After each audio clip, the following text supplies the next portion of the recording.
Here's a story from Grandpa for my three favorite little girls, Emma, Ayla, and Audrey. To understand today's story, I have to tell you a little bit of history.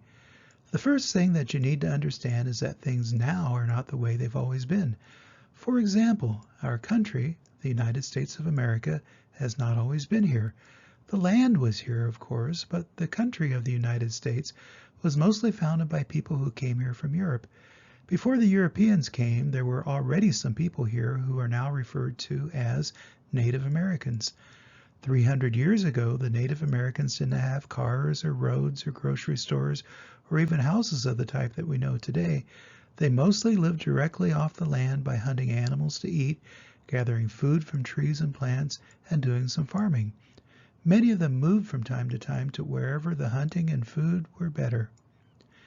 Since they didn't have cars or trucks, some groups of Native Americans used horses as a way to travel, to carry things for them, and to help them hunt.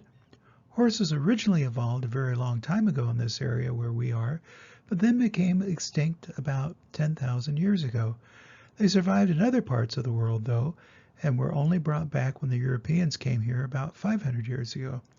Horses that escaped from the Europeans and became wild, or that were sold by or given by the Europeans, became very important again to the way of life of the Native Americans, which is what our story is about today. Another thing, which I know that you already understand, is that stories are often not about things that actually happen. They are often about things that we may wish could have happened, or that we think should have happened, or that might have been pretty to have happened. That is the kind of story that I'm reading you today. It mostly comes from the author's imagination and did not really happen, but it is pretty to think that it could have. Plus, the author made some beautiful drawings, which I really love, to illustrate this story and make it seem more real.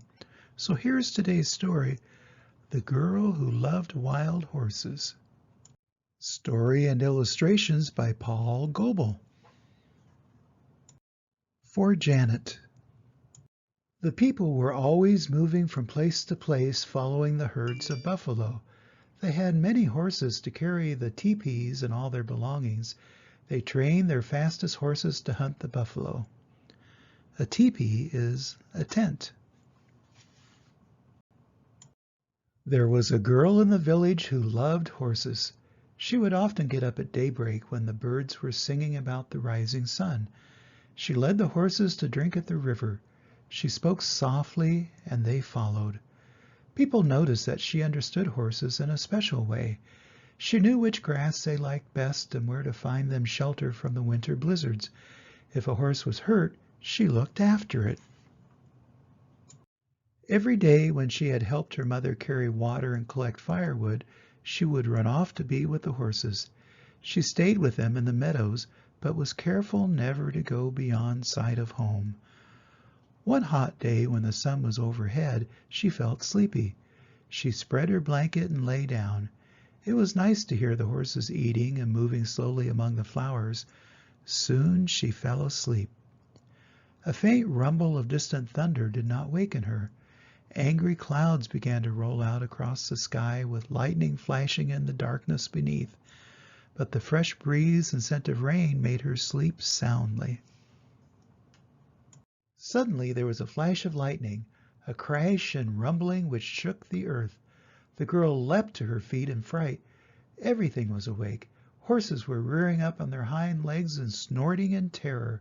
She grabbed a horse's mane and jumped on his back. In an instant the herd was galloping away like the wind. She called to the horses to stop, but her voice was lost in the thunder. Nothing could stop them. She hugged her horse's neck with her fingers twisted into his mane. She clung on, afraid of falling under the drumming hooves. The horses galloped faster and faster, pursued by the thunder and lightning. They swept like a brown flood across hills and through valleys. Fear drove them on and on, leaving their familiar grazing grounds far behind. At last the storm disappeared over the horizon. The tired horses slowed and then stopped and rested. Stars came out, and the moon shone over hills that the girl had never seen before. She knew they were lost. Next morning she was wakened by a loud neighing. A beautiful spotted stallion was prancing to and fro in front of her, stamping his hooves and shaking his mane. He was strong and proud and more handsome than any horse she had ever dreamed of. He told her that he was the leader of all the wild horses who roamed the hills. He welcomed her to live with them. She was glad, and all her horses lifted their heads and neighed joyfully, happy to be free with the wild horses. The people searched everywhere for the girl and the vanished horses. They were nowhere to be found. But a year or two later, two hunters rode into the hills where the wild horses lived. When they climbed a hill and looked over the top, they saw the wild horses led by the beautiful spotted stallion. Beside him rode the girl leading a colt. They called out to her. She waved back, but the stallion quickly drove her away with all his horses. The hunters galloped home and told what they had seen. The men mounted their fastest horses and set out at once. It was a long chase. The stallion defended the girl and the colt. He circled round and round them so that the riders could not get near. They tried to catch him with ropes, but he dodged them. He had no fear. His eyes shone like cold stars. He snorted and his hoofs struck as fast as lightning. The riders admired his courage. They might never have caught the girl except her horse stumbled and she fell. She was glad to see her parents, and they thought she would be happy to be home again. But they soon saw that she was sad and missed the colt and the wild horses. Each evening as the sun went down, people would hear the stallion neighing sadly from the hilltop above the village, calling for her to come back. The days passed.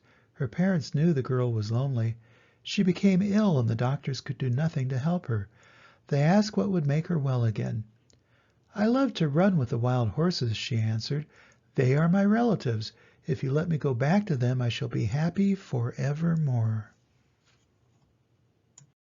Her parents loved her and agreed that she should go back to live with the wild horses. They gave her a beautiful dress and the best horse in the village to ride.